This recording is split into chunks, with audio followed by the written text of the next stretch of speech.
आज मध्य प्रदेश का एक ऐसा गांव चर्चा का विषय है जहां पुलिस भी जाने से डरती थी, लेकिन इत्तेफाक से पुलिस को वहां जाना पड़ा।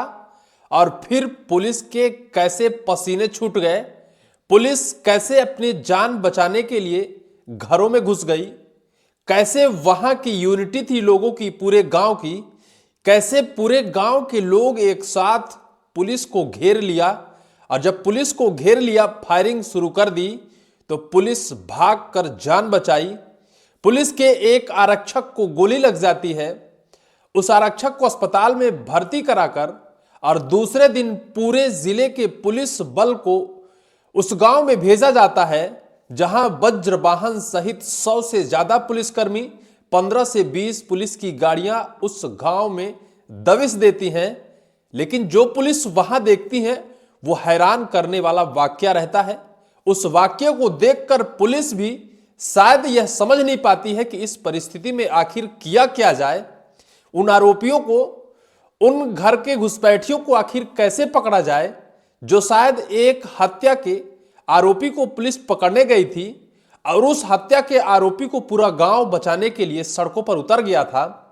शायद है कि वो पूरा गांव उस हत्या के आरोपी के साथ, शायद पुलिस सबको आरोपी बना सकती थी, या फिर शायद है कि उस शख्स को गांव वाले ना बचाते तो शायद है कि यह परिस्थिति जन्म ना लेती।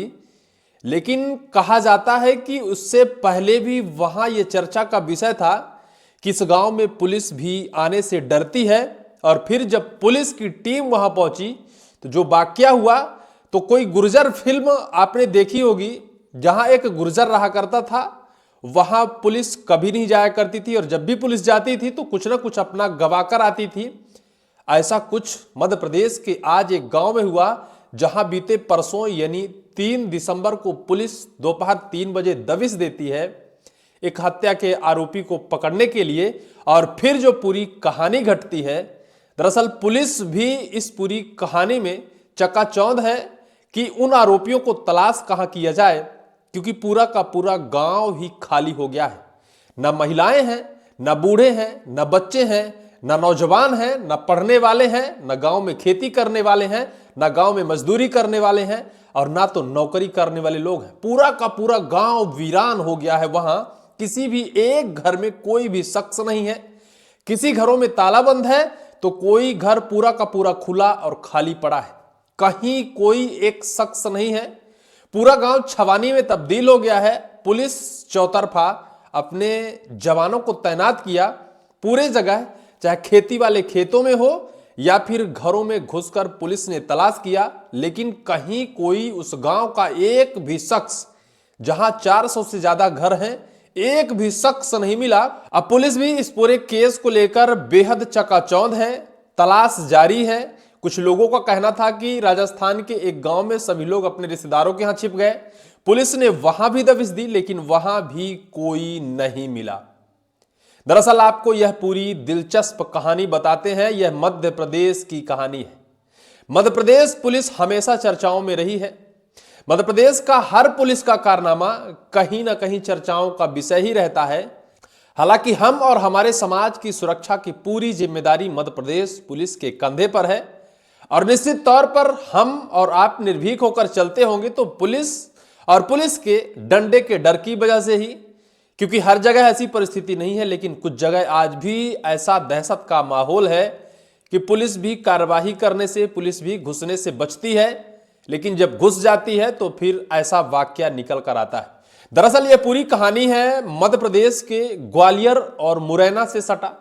ग्वालियर की पुलिस मुरैना के जनकपुर एक गांव है, मुरैना से 12 किलोमीटर दूर आगरा मुंबई नेशनल हाईवे 44 से लगा जनकपुर गांव, जहां ग्वालियर की पुलिस वहां पहुंचती है। ग्वालियर के महाराजपुर थाने की पुलिस मुरैना के जनकपुर पहुंचती है, और जनकपुर में एक हत्या के आरोपी जिसका नाम होता है हरदू उर्फ सौरभ गुर्जर, इसको पकड़ने पहुंचती है। पुलिस ने 3 दिसंबर दोपहर 3 बजे गांव में घुसकर इस आरोपी को पकड़ तो लेती है, गाड़ी में बिठा भी लेती है। जब गाड़ी में बिठा लेती है तो पूरा का पूरा गांव एकजुट हो जाता है और गाड़ी को घेर लेता है। गाड़ी में पथराव और फायरिंग कर देता है। पुलिस पहले तो उनसे समझाइश करने का प्रयास करती है लेकिन पुलिस को जब लगता है कि आपा खोदे हैं लोग, तो पुलिस स्वयं गाड़ी से निकलकर घरों में घुसकर अपनी जान बचाती है। दरअसल यह पूरा घटनाक्रम है मुरैना के रिठौरा कला में रहने वाले श्याम गुर्जर सोशल मीडिया पर अक्सर रील और फोटो वीडियो पोस्ट करता है। श्याम की यह आदत उसके परिचित हरदू गुर्जर, भूरा गुर्जर, अरविंद गुर्जर और अनिल गुर्जर को पसंद नहीं आई थी।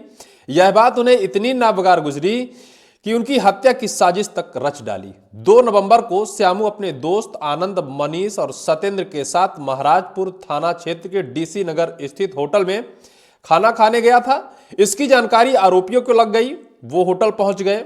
खाना खाने के बाद श्यामू बाथरूम गया। हरदू समेत 6 लोग ने उसे दबोच लिया, उसे पीट पीट कर अधमरा कर दिया। एक ने पत्थर उठाकर उसके सिर पर मार दिया। लोगों ने श्यामू के मामा रणवीर सिंह गुर्जर को सूचना दी। उसे अस्पताल ले जाया गया। रणवीर ने देर रात ग्वालियर के महाराजपुर थाने में शिकायत दर्ज कराई। बताया कि रात करीब 8 बजे उसके साले सत्येंद्र ने फोन किया कि विरासत होटल के पास आ जाओ। जब मैं वहां पहुंचा तो भतीजा श्यामू खून से लथपथ मिला। श्यामू ने बताया कि हरदू गुर्जर, भूरा गुर्जर, अरविंद गुर्जर और अंजित गुर्जर समेत कुछ और आरोपियों ने उसके साथ मारपीट की है। इसकी शिकायत बकायदा ग्वालियर के महाराजपुर थाने में शिकायत दर्ज कराई गई थी। पुलिस ने इन्हीं आरोपियों को पकड़ने के लिए बकायदा एक बड़ा सर्च अभियान शुरू किया। अन्य आरोपियों को पुलिस ने तो पकड़ लिया। बाकी जो हरदू गुर्जर, जो सौरभ है, उसके गांव मुरैना के जनकपुर पहुंचती है 3 दिसंबर को दोपहर 3 बजे।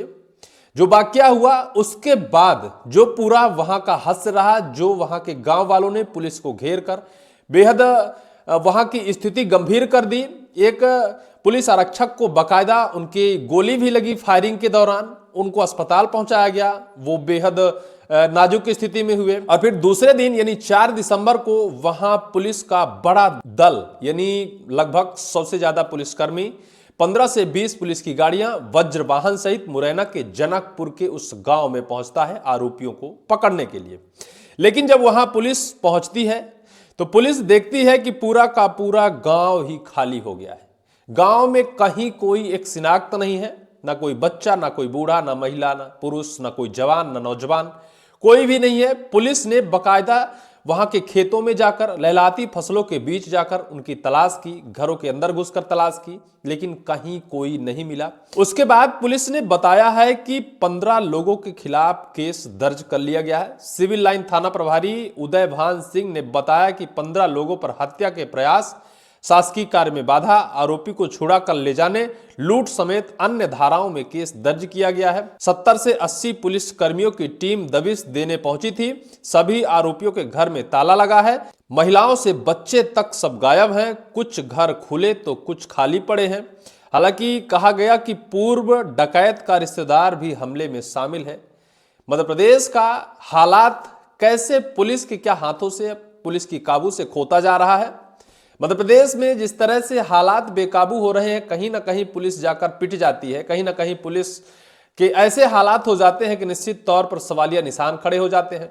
मध्य प्रदेश का गृह मंत्रालय मध्य प्रदेश के मुख्यमंत्री मोहन यादव जी के हाथों में है, लेकिन मध्य प्रदेश में आज भी ऐसे आदतन अपराधी लोगों की वजह से पुलिस या तो पिटती है या फिर आम इंसान ऐसे घटनाओं के शिकार हो जाते हैं। निश्चित तौर पर सवालिया निशान खड़ा करता है। आज भी अगर एक गांव जहां पुलिस जाने से डरती है, निश्चित तौर पर यह आधुनिक युग है और यह मोहन का युग है, यह मोदी का युग है। ऐसा कुछ नहीं होना चाहिए। पूरी वीडियो को लेकर आपकी क्या राय है, कमेंट सेक्शन पर कमेंट जरूर करिएगा।